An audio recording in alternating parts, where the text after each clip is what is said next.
show.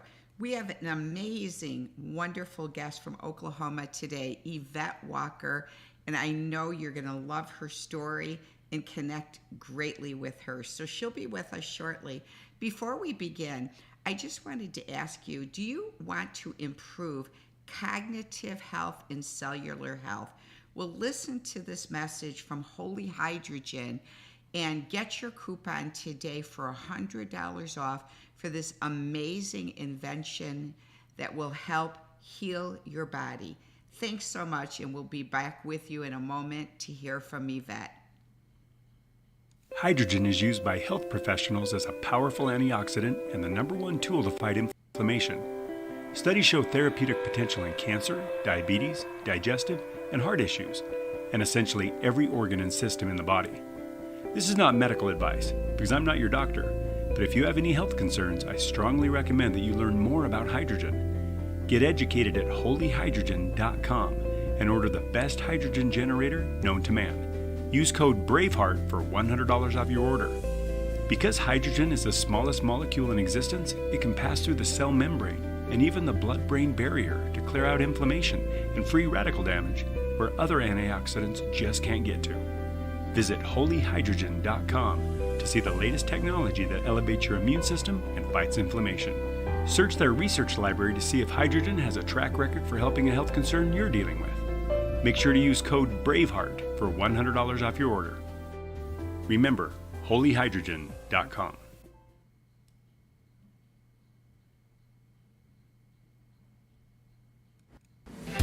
The Connection Show. Inspiring hope, health, healing, connecting the dots of your story and transforming your life.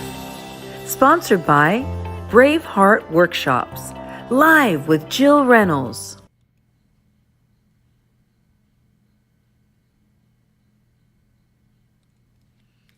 The Connection Show, inspiring hope, health, and healing, sponsored by Braveheart Workshops, live with Jill Reynolds. And joining us today from Oklahoma is Yvette Walker. Welcome, Yvette, to the show. Thank you so much for having me, Jill. Well, I've just gotten so privileged, I believe, to have had the company of you in another group and getting to know you a little bit more. And so we just really wanted to have you on the show so our audience can have the privilege of getting to know you as well. So if you're willing, Yvette, could you connect the dots of your story, the good, the bad, and ugly, and take us back to little Yvette growing up so the audience hopefully can transform their lives as a result of hearing your story as well today? All right. Well, thank you. Well, first of all, I'm the host of the Positively Joy podcast, where we talk about the joy of the Lord and understanding that joy is not necessarily just a feeling, it is faith. And we can get more into that later, but that has really taken over, maybe that's not exactly the right word, my life in recent years, that understanding. But I'd say for me, the good is these last maybe 5 years, married to my husband and learning more about the joy of the Lord and diving deeper into his word.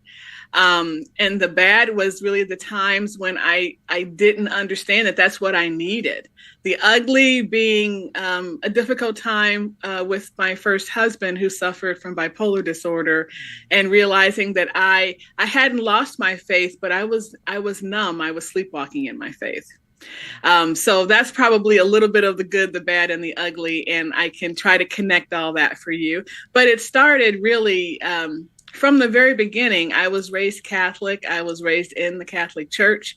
I was baptized as a baby, and I went to Catholic elementary school and Catholic high school. And so I was in church a lot. I think, in a relationship with the Lord at that time. I mean, there was even a time when I really thought I would become a nun, but I think I liked boys too much, so that didn't happen. It was more when you watched The Sound of Music and Maria singing the songs and saying, "I want to be a nun like Maria."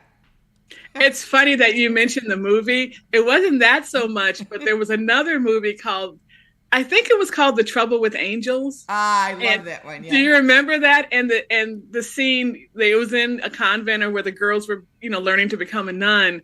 And there was the one girl she was kind of a bad girl, right? But then she has that transformation when she sees the nun in the courtyard, and she suddenly understands that this is what it's all about. I'm telling you, that movie really did it for me.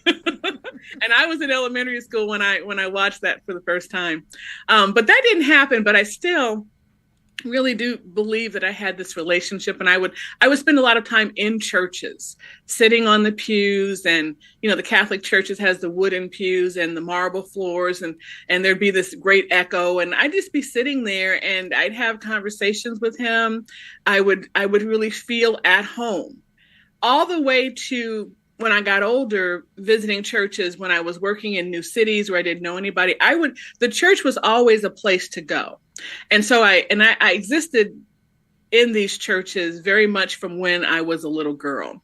And as I said, elementary school, high school, I didn't go to a religious or a Catholic college because I was really interested in journalism, and I wanted to go to a journalism college, which I did.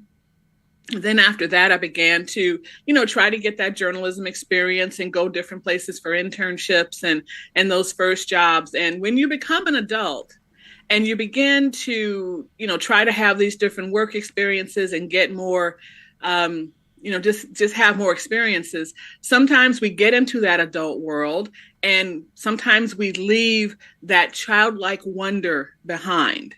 And I really think that's what happened to me. I was still a believer. I still went to church every Sunday, so that never stopped. But I truly believe that there is a difference between being a believer and being a seeker. And a seeker is someone who really who craves that deeper, richer relationship with God, and reads his word and just goes deeper, tries to dig deeper. And at that time, I wasn't doing that. I was so busy. I was trying to be a reporter and be a copy editor and get different experiences and work my way up, and the things that we do when we're young, just getting into our career. And so that was fine. At least I thought it was fine at the time. Again, still a believer, still going to church. I got married to a man who actually had bipolar disorder. I didn't know it at the time. He experienced the bipolar 2, which is the depressive, the fatigue version. There's another version of bipolar disorder where there's a very manic version, which is called bipolar 1. He had bipolar 2, so he was tired all the time, and we both thought it was Epstein-Barr syndrome, the chronic fatigue syndrome. That seemed to be kind of a trend at the time, and he had been diagnosed with that. But then later, there were just some other things that didn't make sense, and so later, he did get a diagnosis of bipolar 2. It was very difficult. He was tired all the time, really not able to engage with life. There are things that people with this disorder can do. There's support groups. There's ways to eat. There's exercise. He really didn't subscribe to those things, really just meds. I believe you really have to have a full cycle of all that to I guess, exist with that disorder. But it was difficult. It was really, really hard. It was hard for him, and it was hard for me. And the marriage failed, and I still feel responsible. I feel responsible for that in a way, because now I understand that at that time I was not leaning on God the way I should have been. Again, still believe, still going to church, but I think at that time, and I don't know what should have happened, what would have happened. He actually passed away not too long after our divorce, maybe within a few years. So I don't know what would have happened if we had remained married. But I do know that out of that, I understand, at least now, that I should have leaned more on him. Over time, I began to realize that I was just sleepwalking through faith.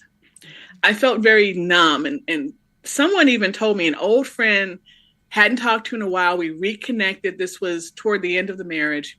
And she said, Yvette, you sound depressed. And I kind of laughed, because he was the one that was depressed, not me, right? But I think that person was right. I think it was a situational depression. I think I was feeling numb and not really learning to turn to God for that. Well, and let's pause there for just a second, because which is different than joy. Many people walk through life with a smile. Mm-hmm. And so that's the mask that they wear. Now, that's different than positively joy. And so sometimes when I see someone smiling all the time, mm-hmm. I'm a little bit more suspicious if they're not severely depressed or masking something, because, you know, a smile all day long doesn't necessarily represent the person feels positively joy. Because, you know, absolutely, the Bible's pretty clear, Yvette, that in this world we will have trouble. So mm-hmm. even if we have joy in the Lord, the Bible's clear, we still will have trouble in this world. So I get suspicious when someone's always smiling constantly. I certainly can see that. And I will be clear with you. I did not have positively joy at that time, because finding that, and I shouldn't even say finding, receiving that joy from God is a choice. It very much is a choice. And I think that there's a lot of people who don't understand that there's something missing. There's a hole in their life for some reason. They don't really understand what it is. Things can be going well. For me, work was always great. It was my home situation that wasn't so great. In fact, I like to go to work because things were great there, right? You know, I was succeeding there. But yeah, it is a choice. And again, I learned that over time. I would say that you are absolutely right. Yeah, the Lord did not promise it's going to be roses and flowers all the time, but he did promise to walk that out with us. Mm-hmm. And so, yeah. And I think at work, I probably was Miss Smiley all the time in a way, because I probably was glad to be there. It was easier for me than to deal with the depression and the sadness that was going on at home, and something that I really couldn't help, because I really couldn't help him. So after the divorce, and then also after he passed, I just kind of wondered what else was out there. I dated, things didn't work out. And so there was one crisis of the night, I guess you could say. I was up late. I was very upset. I thought I was upset because I was alone, and that I would always be alone for the rest of my life. Because this was, I guess I was in my 40s. And Matthew West's song, More, came on K-Love.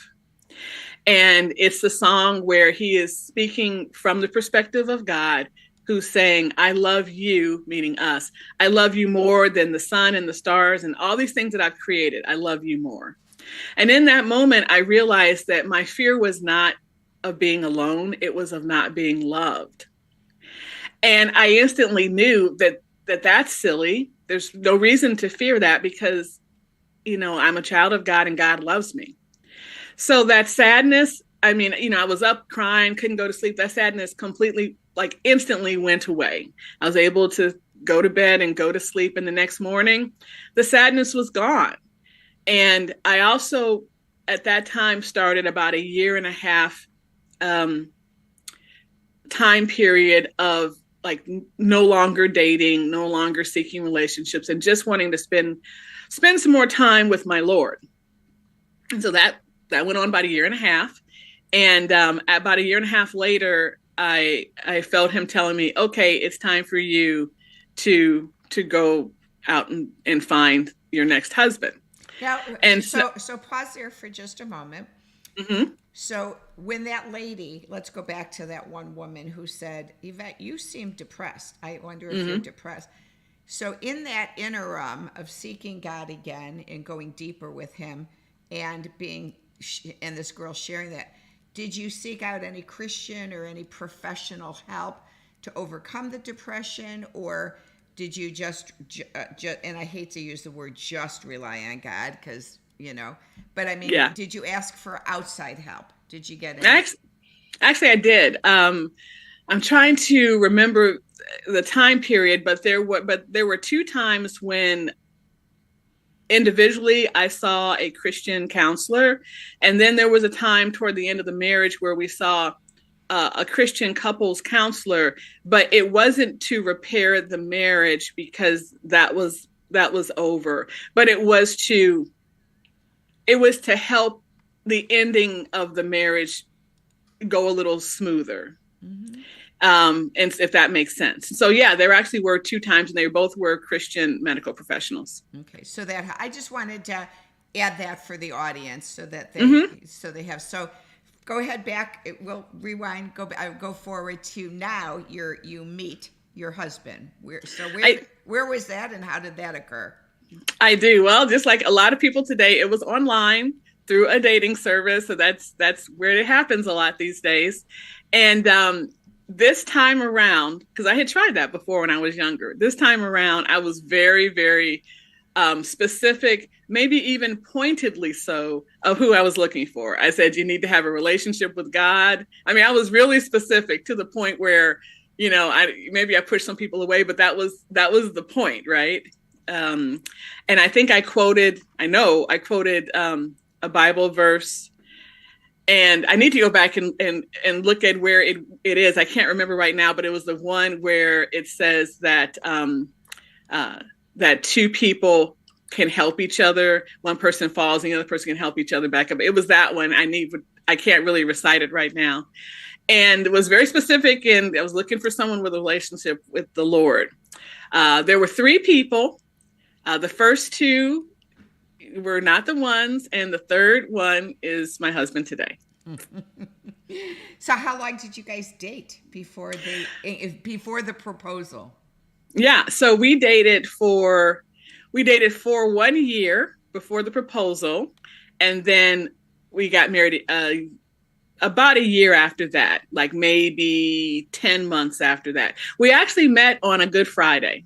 Okay. We met on Good Friday, and we got married on Good Friday. Awesome. Now, do you guys have any children? Are there any children or dogs or cats in the equation? We have some fur kids, yes. Actually, one just passed. I had a cat, a charcoal tabby named Jade, and she just passed. But I have another cat named Gato, and the other love of my life, Lemon, who is a black lab mix. Mm-hmm. And I've had her, about 10 years now, and she's just a big sweetie. So those are the babies at home. So yes, let's go back. I know we're going kind of back and forth. Growing up in your childhood, were you from a 2-parent home? Was there divorce? Was there any burdens in your childhood that you can relate to with the audience? So I had a 2-parent home. Both my mother and my father had been married. I was the second child. So I came a little later in the marriage. I think I was a surprise baby, to be honest, because my mother was 32 when she had me. And that was old at that time, It's not really old right now, but it was at that time. So they were a great model. They loved each other. Everyone has problems, obviously, but they were a great model. And as I said, when I did get a divorce, I felt that it was a failure because I was not a child of divorce. And I realized it happens for lots of different reasons, but I'd seen a model that worked. And so it was sad for me to not be able to make it work. And I struggled with that for a while, which is why I think I needed that break to understand I need this relationship with my Father, my Heavenly Father. So thank you. So growing up, what do you feel? Because you sound like you're a very educated woman. What do you feel like your greatest burden in your life was as a child growing up? Anything that sticks out for you if you went through any episodes of perfectionism or not good enough or body image or anything you could identify that you struggled with as a little girl growing up into your tweens and teens? Oh, of course. Yeah. So probably the biggest burden is being overweight. I was an overweight child, and I am overweight today. It's something that I've always struggled with. In fact, there was a book that I got in my 20s that has a funny title, but I think there's some truth in it. It says, "Help, Lord, the devil wants me fat." That is a real book.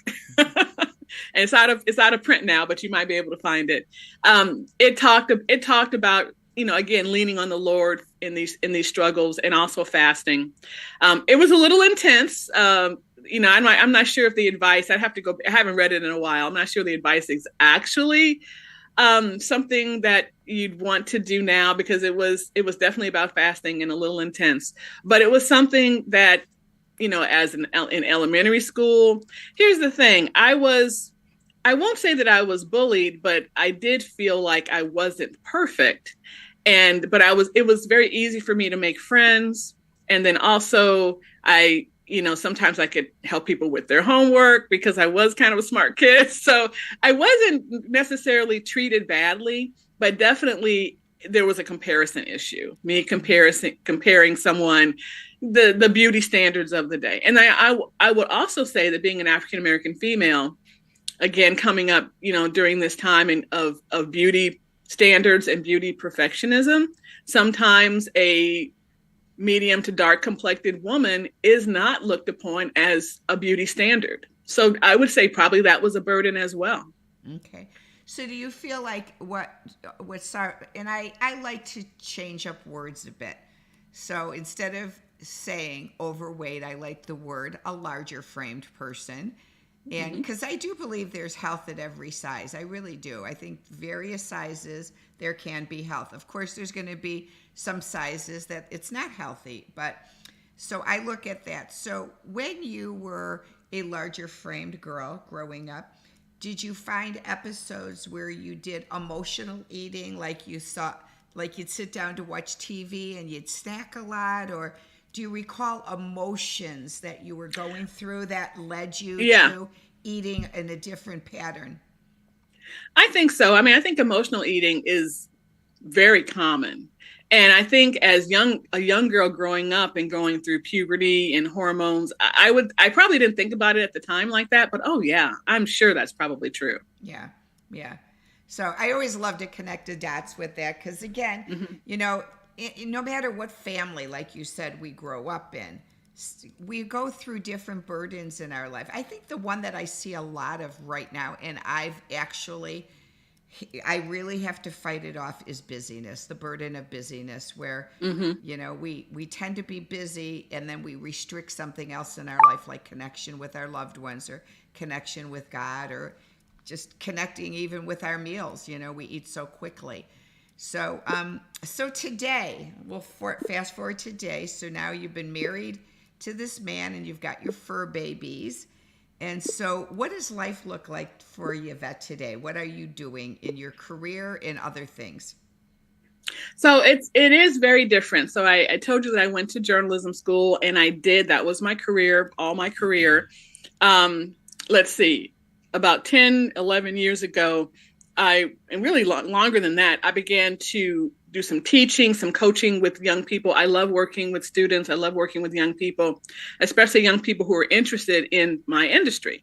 I love thinking about the next generation of journalists and helping them and pushing them out of the nest. And so I was able to do some coaching of like summer high school programs, but also teach on the college level. And so when I was still day-to-day journalist, I would also do some teaching on the college level. But there came a point where I had an opportunity to leave day-to-day journalism and actually go to academia full time. And so that happened in very early, end of 2015, early 2016.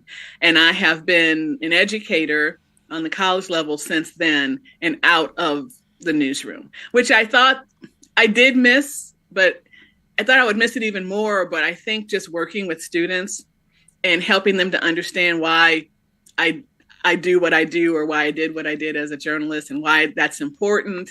That is so satisfying. So that's great. That's been happening since, as I said, at that time. But about a few years after that, again, I'm still kind of in the seeking mode. Everything's going great. That time, when I moved from journalism to academia, that was also the year that I met Tim. So we weren't married yet, but we were together. So that was great. I knew the Lord had delivered this man to me. I knew it. I knew it by the second time we met. Took him a little longer to figure it out, but I knew it. I was like, okay, this is it. And we're just going to have to see where this goes, Lord. But I know you have delivered this man to me. So anyway, in 2019, my church had a women's night. And Rita Springer, who is a singer-songwriter, you may know of her, came to speak, and it transformed me. Everything she said, I was very interested in, and I wanted to know more about where she was coming from. She, at the time, did a retreat, so I went on that retreat, and that was in 2019. And that retreat, I believe I had a breakthrough. Remember I told you that when I was a little girl, I would sit in church, and God and I would have these talks, and it was great, and I thought maybe I'd become a nun. As I grew up and kind of got away from that relationship with him, I wasn't able to hear from him, and that noticeably, and that made me really, really sad. So on this retreat, I felt like I had a breakthrough where I asked to have a word from him, and I believe I received one. And after that, I went home and everything changed. I went home, I started writing, which I've always done, but in his honor, which I'd never done before. So using the skills that he'd given me. No, I was a lector at church. I would read. So the communication the skills that he'd given me, I would use that in some way, but never my written skills and never really the journalistic skills, right? So I just came home and everything just started flowing out of me. I began to write songs, the lyrics. I'm not musical, but write songs. I began to write essays. A lot of the essays that I wrote turned into a book that was published last year, a devotional called Whispering in His Ear. Everything changed is all I can say. Then the pandemic happened. I was very fortunate to be able to work from home. And while I was at home, I said, okay, I'm going to start a podcast. It's something that I always wanted to do, but something always got in the way. And it really didn't make sense, but something always got in the way. And I said, look, I'm here. I have a computer. I have some software. I should be able to figure this out. I'm going to start a podcast. And it's going to be on what I called the intersection of beauty standards, politics, and hair. Because that's actually an issue. And the Lord said, yeah, you're going to start a podcast, but it's going to be on joy. And I said, oh, okay. Don't know what you mean by that, but yes, Lord, because that's what you say, right? Yes, Lord. So I was able to figure out how to begin the podcast.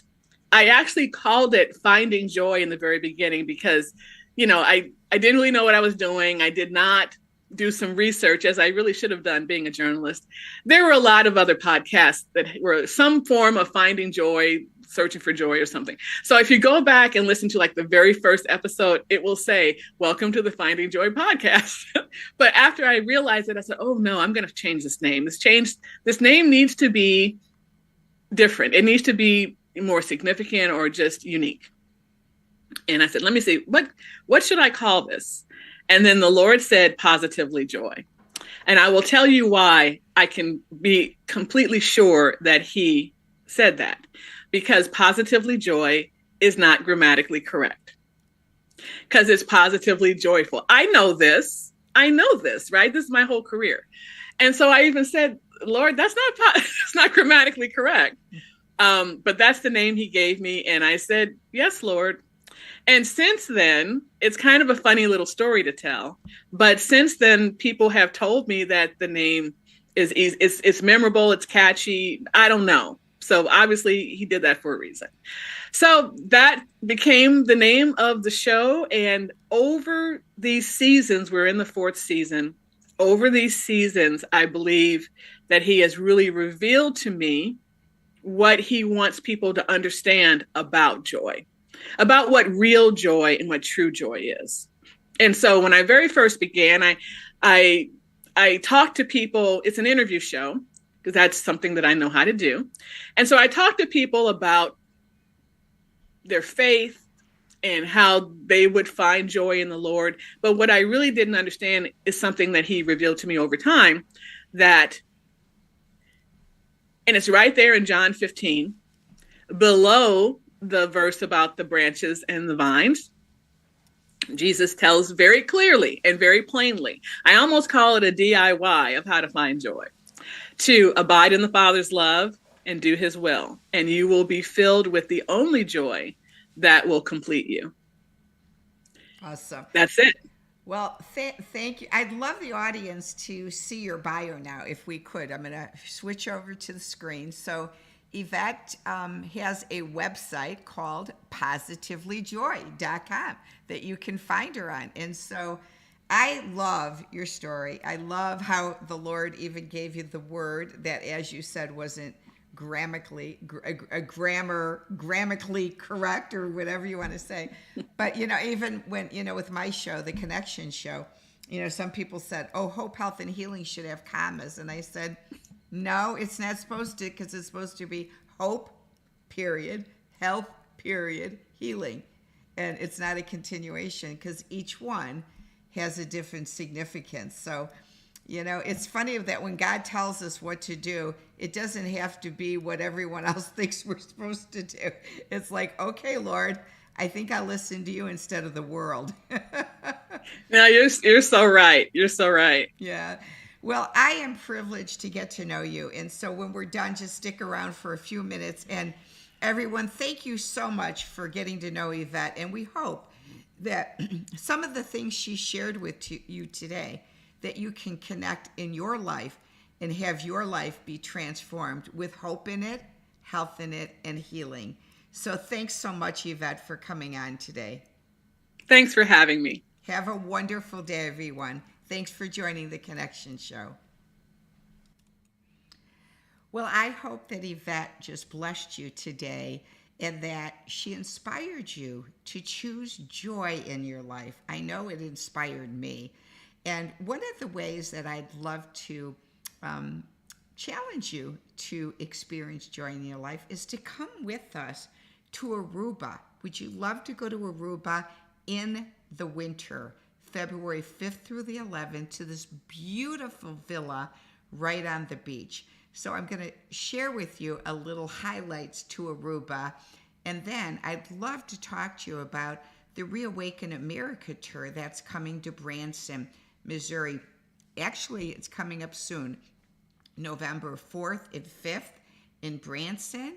And there's only like 50 tickets left for Branson.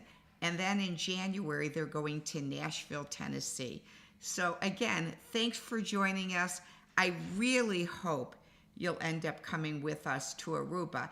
Make sure when you order those tickets for Reawaken, either in Branson or in Nashville, to when they call you back, because they'll call you, to make sure you tell them you heard about it from Braveheart Workshops and use the code Braveheart to get 10% off.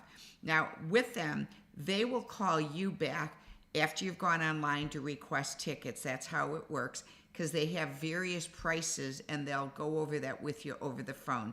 So thanks again for joining the Connection Show, and hope to see you in Branson, Nashville, and Aruba. Have a wonderful day.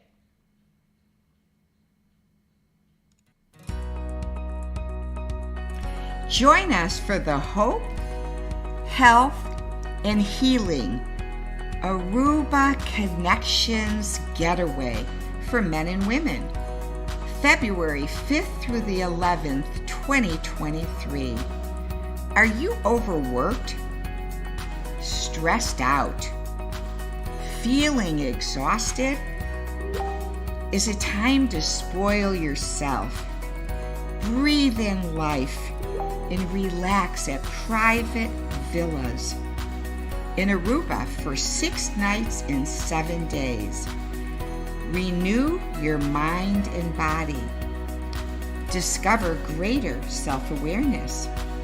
Join in connection, wellness, stillness, movement, enhance inner peace,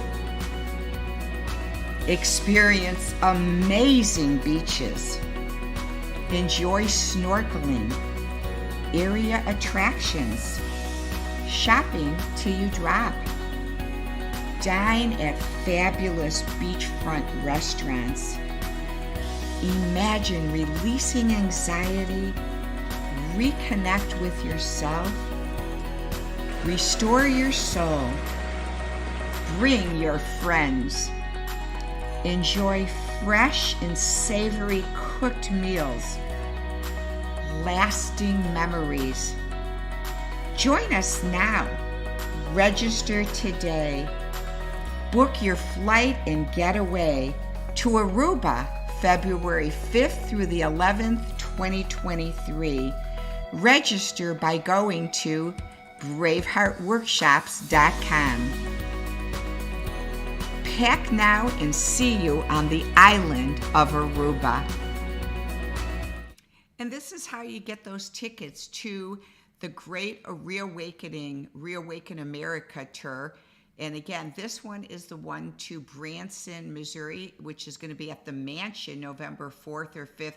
You could use these directions as well to get those tickets to Nashville as well.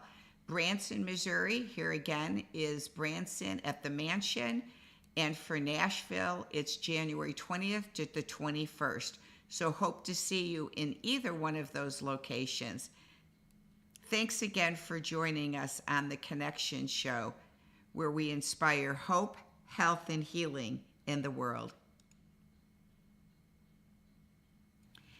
Thanks for joining us today on The Connection Show, where we bring you stories that will transform your life. The Connection Show would appreciate your support.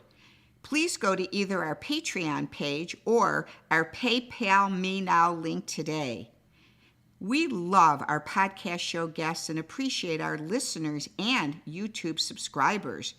Please go to our YouTube channel called The Connection Show and Braveheart Workshops and subscribe now. Remember to click the gray bell in the All tab so you don't miss any upcoming episodes.